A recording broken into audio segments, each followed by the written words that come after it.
Last year, a record 6.5 million professionals packed a suitcase, crossed at least one border, and started earning their paycheck in a brand new country.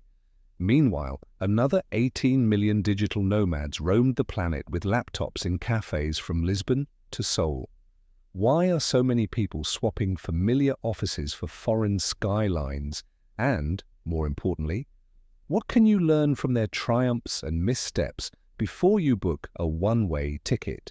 Hello, energetic listeners, and welcome to the Everyday English Podcast, the upbeat corner where real-life career adventures turn into clear, confidence-building English for non-native speakers. I'm Chris, your solo host, and during the next 10 minutes, we will unpack Working Abroad, Lessons from Global Professionals. Throughout our journey, we will flow through 10 cheerful sectors, linking each idea with friendly connectors such as first, meanwhile, consequently, and finally, so the information sticks easily and the English feels natural, Sector 1, Why Leave Home? Mapping the global magnet. First, let's explore motivation. According to Internation's 2023 Expat Insider Survey, nearly 70% of respondents moved abroad for career growth, higher salaries, or stronger work-life balance, while OECD data show that tech hubs from Berlin to Singapore now offer salary premiums of 10 to 40% compared with many home markets. Meanwhile, a LinkedIn Global Talent Trends report reveals that employers actively court international hires to bridge skill gaps. Consequently, working abroad often accelerates promotions, multiplies networks, and adds global agility to your resume, an attribute recruiters increasingly prize. Sector 2, the paper trail, visas, taxes, and remote work. Permits. Before your boarding pass prints, bureaucracy beckons. Therefore, researching visas should top your checklist. More than 40 countries now issue digital nomad permits. Portugal's D8, Spain's Startup Act, Malaysia's DE Rantau, allowing remote professionals to stay 6 to 36 months while paying simplified taxes. However, standard employment visas still rule for on-site roles, and OECD guidance warns that you may owe income tax after 183 days in one nation. Consequently, you must examine 3 layers: entry visa, work permit or remote worker scheme, and any tax treaty between host and home. Consulting an immigration lawyer or a certified accountant early can prevent 4-figure fines later. Sector 3, Skill Pack. Loading, technical readiness and cultural intelligence. Now that you understand paperwork, prepare your skill pack. Think of it like a travel backpack filled with technical mastery and cultural intelligence. On the technical side, update LinkedIn, export certificates, and gather reference letters in PDF form. Meanwhile, on the cultural side, learn 10 survival phrases, greetings, gratitude, and how to order coffee in the local language. Additionally, watch short YouTube clips on etiquette. Should you bow, shake hands, or cheek kiss? One Mexican engineer I interviewed said practicing Swedish small talk, "How was your weekend in the forest?" melted workplace ice faster than any coding trick. Consequently, blending hard skills and soft empathy sets you apart on day 1. Sector 4, the 90-day landing plan. Observe, contribute, innovate. Once the plane lands, your first 3 months will shape the rest of your assignment. Global professionals often follow a 30-60-90 roadmap. First 30 days, observe, attend every meeting, note how colleagues disagree politely or bluntly, and mirror their communication tempo. Next 30 days, contribute tangible value. Perhaps document a process in bilingual form or translate a user manual. Finally, by day 90, propose a small innovation aligned with local goals. Maybe automate a repetitive spreadsheet. This progression moves you from newcomer to trusted insider before your residence card fully warms in your wallet. Sector 5. Cross-cultural communication. Listen, mirror, bridge. Working abroad tests language well beyond vocabulary lists. Therefore, adopt the listen-mirror-bridge method. First, listen for typical sentence structures and idioms. Swedish colleagues might open feedback with, "I think we could," while Australians say, "No worries, but maybe." Mirror that rhythm to signal respect. Meanwhile, bridge gaps with globally friendly connectors. The words "because" for logic, "so" for result, "however" for gentle disagreement. When uncertain, restate, "So if I understand correctly, we deliver the test bill by Friday."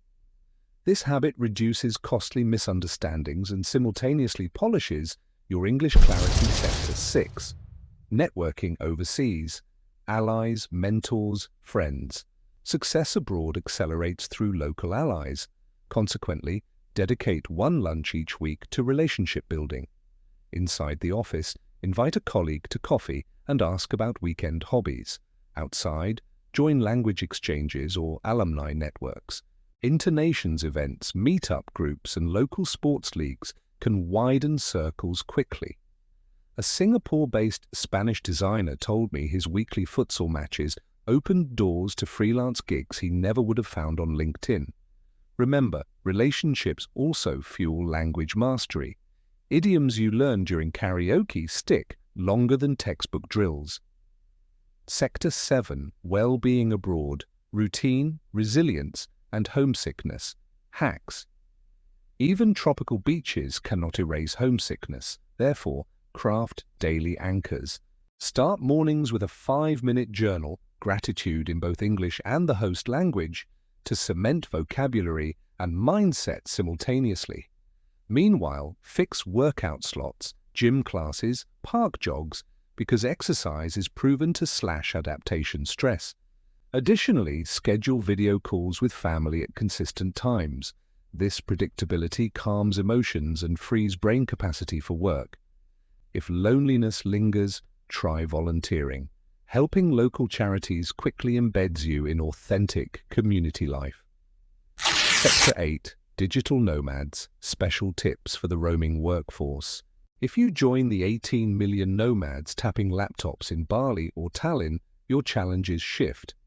Wi-Fi speed and visa expiry become daily thoughts. Therefore, research co-working reviews and backup SIM cards before arrival. Meanwhile, adopt a 3-3-3 rule. Stay at least 3 weeks per city, work 3 deep focus days each week, and explore 3 cultural sites before moving on. This rhythm balances productivity and wanderlust. Remember, immigration officers in some regions view nomads warily, so print proof of onward travel and accommodation to avoid awkward questions at the border. Sector 9, Career Capital, Monetizing Your International Chapter. Working abroad only sparkles on your CV if you package it well. Consequently, quantify achievements using action verbs and metrics.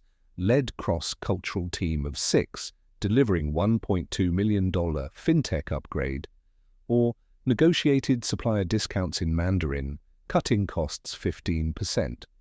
Meanwhile, craft stories linking foreign lessons to future employer needs, conflict resolution across time zones, or agile pivoting amid culture shock.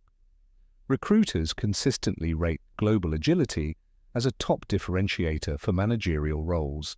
Therefore, prepare a 2-minute narrative weaving challenge, action, and result from your overseas project.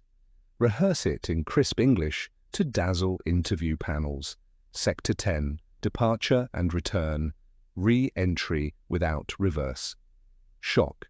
Finally, remember, re-entry can feel stranger than departure. To smooth the landing, schedule debriefs with mentors back home, translate certifications promptly, and maintain international contacts on social media. Share your newly learned processes, perhaps host a lunch, and learn about Japanese Kaizen or Danish work-life balance. Teaching others solidifies your knowledge and multiplies your value. Moreover, keep cultural habits that improved your life, such as Spain's walking meetings or Germany's strict after-work boundaries, integrating them into your routine wherever you end up next. Working abroad is neither a year-long holiday nor an endless hustle. It is a life accelerator blending career growth, language mastery, and cultural discovery. By clarifying your why, navigating paperwork early, packing technical and cultural skills, executing a 90-day landing plan, communicating with cross-cultural finesse, nurturing networks, safeguarding well-being, monetizing achievements, and planning re-entry, you transform overseas time into a lifelong career superpower. Thank you for crossing borders with the Everyday English podcast. If today's episode shifted your global dream into actionable steps and taught you a few new connectors, please follow the show, leave a glowing review, or share this episode with a friend itching to book that one-way ticket. Until next time, stay curious, stay courageous, and keep shining wherever in the world you choose to work. Alright, that's a wrap for today's episode. If you found this helpful, don't forget to like this video and subscribe to the channel so you won't miss out on more tips to improve your English. And hey, if you want to take your learning to the next level, check out the books I've linked in the description. These are some of the best resources to boost your vocabulary, grammar, and confidence in English. Blast off!